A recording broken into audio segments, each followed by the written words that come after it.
Welcome to Bull and Bear Education. Our goal is to educate the intermediate and beginning level trader with the basic information necessary to successfully navigate the stock market. Today we will be taking a look at the economic calendar for the week, and we will also be doing technical analysis of Google, of Bitcoin, and Ford Motor Company. All right, so let's go ahead and get started by looking at the economic calendar of this week. Monday, we have United States housing data being released. That is important for the economy because the United States economy is backed by mortgages. So this housing data is going to be interesting to see. You do not want to see bad housing data such as people falling behind on their mortgage payments, because that is a signal for not just a recession but a depression, and you do not want that. All right, also Japanese CPI data for August will be released on Monday, which is tomorrow. That could affect the Asian markets, so keep an eye on that if you trade assets that are based in Asia. And this is a global market after all, so a lot of things are pretty interconnected, but that's just a heads up for people who have assets that are linked in the Eastern markets of Asia. All right, Tuesday you get more US housing data, but let's look at Wednesday. Wednesday is the main event for your economic weekly calendar. You have coming in the heavyweight inflation pumper of the world, Jerome Powell, who will be releasing the Fed fund target rate information and data. All right, basically how many basis points or percentage points will they be raising the target rate. The consensus is currently that it will be raised up to be approximately around 3.13%, which would mean a 75 basis point increase. All right, and why this is relevant is because the higher the interest rate goes, the harder it is to borrow money, because borrowing money becomes more expensive. Why is borrowing money important? Well, borrowing money is important because it helps the economy flourish. If funds and money cannot be easily exchanged in the economy, then you have a GDP slowdown, and that enters you into a recession. Higher interest rates typically lead to recession. So the higher this Fed fund target rate goes, the higher your chances are of recession. Thursday, you have the FedEx earnings report. This is relevant because FedEx has been used as an indicator for economic conditions. Earlier this week, they said they are expecting a slowdown in packages, and that is viewed negatively because typically FedEx is used to transport packages that are purchased with excess funds. All right, people aren't buying things from Etsy and eBay and wherever else because they don't have the disposable money to do so, and that indicates sign of recession. So FedEx earnings report is on Thursday. It is expected after market. However, if you wish to play those earnings, I would be in by Wednesday, because companies that are having bad earnings tend to just go ahead and release it early in the morning and just get it over with. So that is the economic calendar for the week of September 19th, 2022. Now let us move on to our technical analysis. So stay tuned. Okay, so let's transition into the technical analysis portion of this video. And what we have here is the daily chart of Alphabet. All right, Alphabet is Google and YouTube and all of those things that fall underneath that. So we have the GOOG ticker symbol, because they do have two ticker symbols for alphabet. We will do the analysis on GOOG using the daily time frame. All right, so this is going to be a more in-depth analysis than what I've done in the past. So let's get down to it and get right into it. So what we're going to do, this is going to be more in depth, so I'm going to actually add some indicators to this chart. So what I'm going to do is I'm going to add my MACD. That way I can have a fuller view of what I'm trying to look at. Excuse me, not my MACD. I need to add my TTM squeeze because I already have MACD on my chart. That way I can have a fuller view. I'm going to add the SAR as well. And I'm not going to use RSI. I just don't use that indicator. It's not relevant for me. All right. So what I have here are what I like to call the Fave 5. All right, my Fab 5. I have my SAR, which are these dots. I have my exponential moving averages, my MACD, my directional movement index, which is better than RSI. All right, RSI is okay, but the DMI is much better than RSI. And then I have my TTM squeeze, which I like right there. All right, so looking at this, you're going to see just bearish all around. Okay, now the reason why you're going to see bearish all around is because you're in a clear downtrend. All right, and we are going to even highlight exactly what your trends are. All right, so you're going to have a downtrend. This is one trend line right here, and you have another downtrend trend line going here. All right, so there's your trend line that you have. Additionally, you have support about here, or had support, I should say, about here. All right, so that red dotted line, which I'm going to change to a dash line. No, we'll change it into a solid line, and we'll reduce the point down to 1. There we go, for clarity, and change the color to yellow, which can't be seen on screen. There we go. All right, so you have your trend line here, you have your support line that has been broken about there. Now,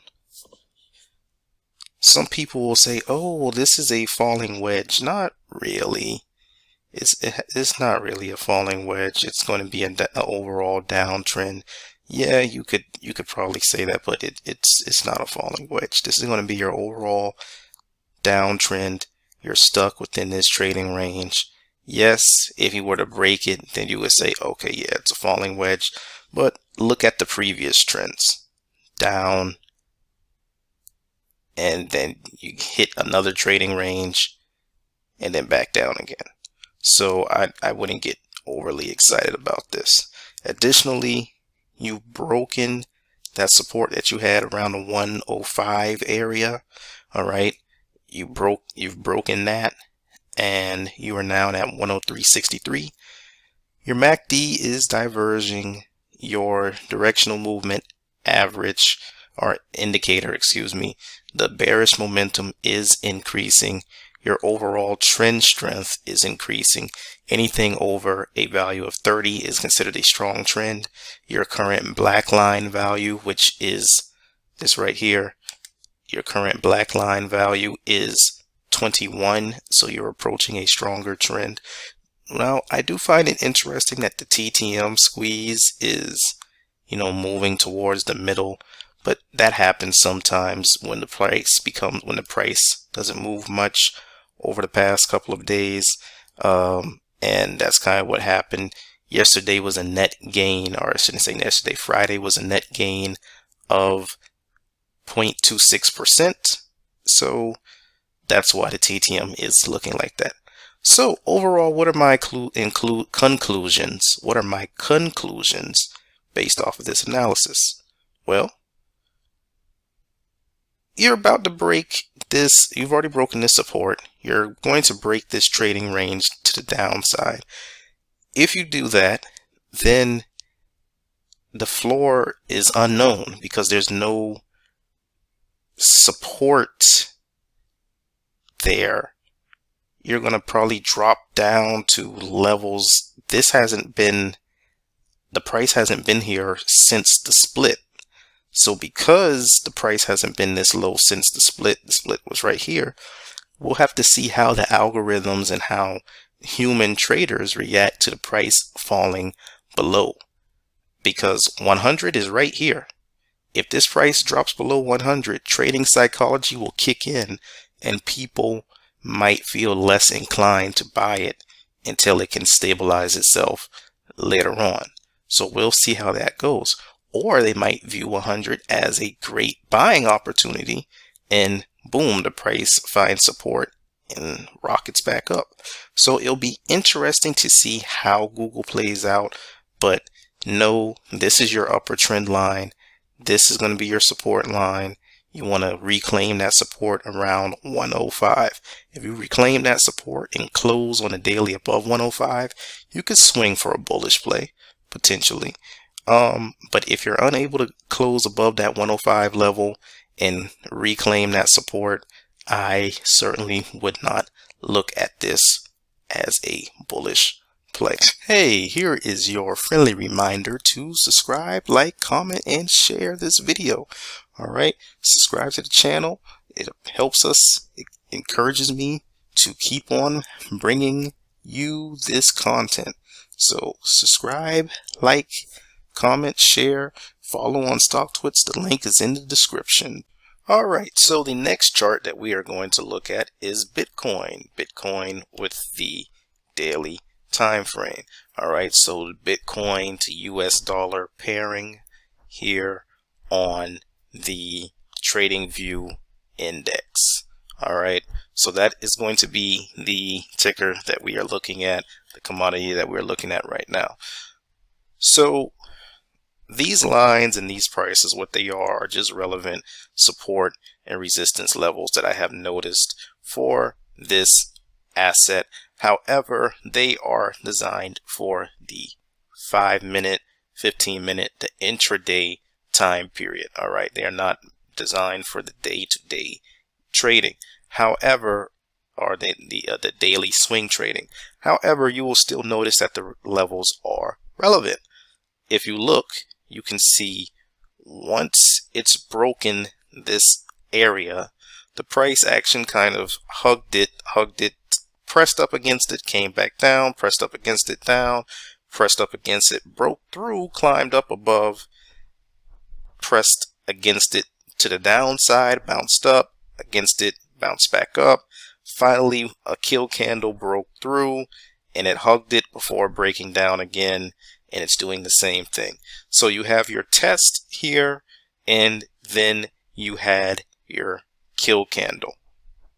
Now you have a pretty much evening out here, and you're getting to a support area.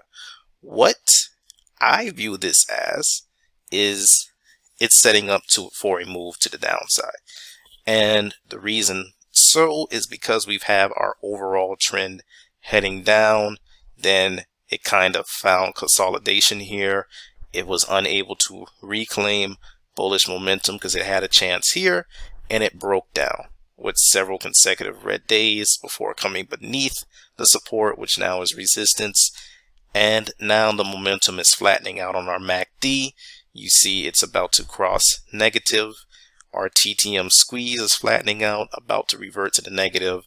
Our bearish momentum in our directional movement index is above our bullish momentum. All right. And if we look at the overall trend of this, you can see it is a massive dropping from heaven down to reality of a falling price below 20,000. The most relevant support level for Bitcoin moving forward will be around 18,700 to 18,900. If it breaks that, it's going to keep falling and test 17,600 in that level.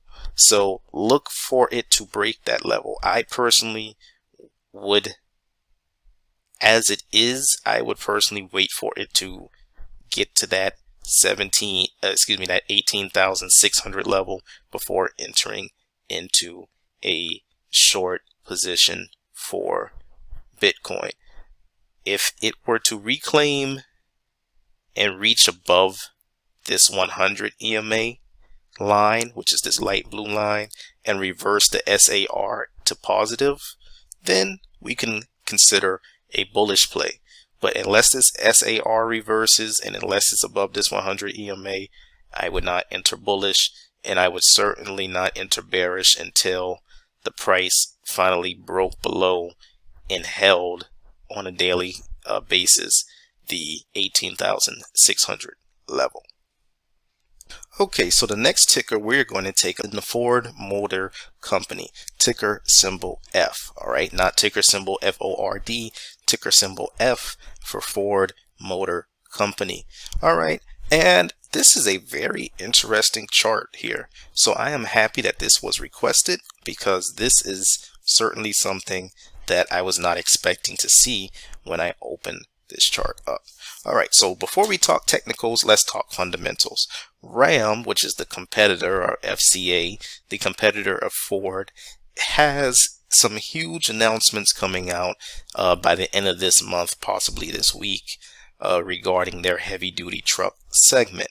I am expecting the Ram Power Wagon to receive a diesel engine. We might hear some news about the electrification of the Ram pickup trucks. So it will be interesting if that news will cause Ford to react in some way, because Ram will be coming out with those announcements, if not this week, next week, and that's according to their CEO. All right, now let's get into the technicals of this.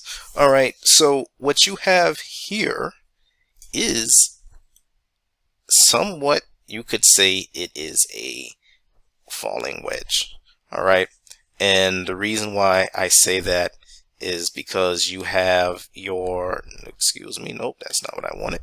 I say that because you have your trend line here. All right, so that's one trend line.